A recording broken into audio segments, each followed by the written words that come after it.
Why is it that we don't seem to be able to adjust ourselves to the physical environment without destroying it? Why is it that in a way this culture represents in a unique fashion the law of diminishing returns, that our success is a failure, that we are building up, in other words, an enormous technological civilization which seems to promise the fulfillment of every wish almost at the touch of a button. And yet, as in so many fairy tales, when the wishes finally materialize, they're like fairy gold. They're not really material at all.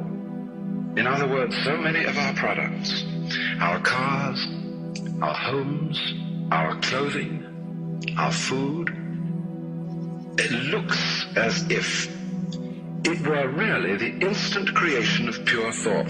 That is to say, it is thoroughly insubstantial, lacking in what the connoisseur of wine calls body. And in so many other ways, the riches that we produce are ephemeral. And as a result of that, we're frustrated. We're terribly frustrated.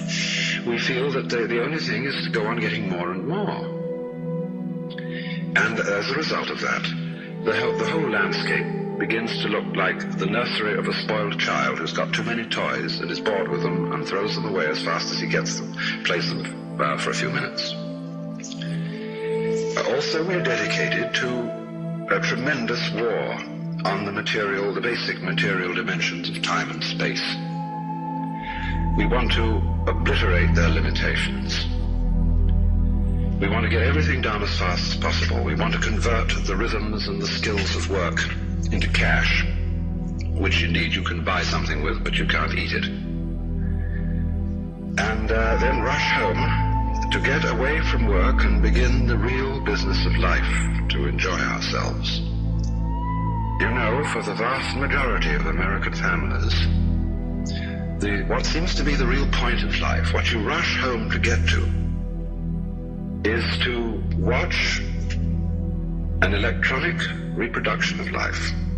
You can't touch it. It doesn't smell, and it has no taste. You might think that people getting home to the real point of life in a robust material culture would go home to a colossal banquet or an orgy of lovemaking or a riot of music and dancing. But nothing of the kind. It turns out to be this purely passive contemplation of a twittering screen. You see mile after mile of darkened houses with that little electronic screen flickering in the room. Everybody isolated, watching this thing, and thus in no real communion with each other at all. And this isolation of people into a private world of their own is really the creation of a mindless crowd. And so we don't get with each other, except for public expressions of getting rid of our hostility, like football or prize fighting. And even in the spectacles one sees on this television, it's perfectly proper to exhibit people slugging and slaying each other, but oh dear no, not people loving each other, except in a rather restrained way.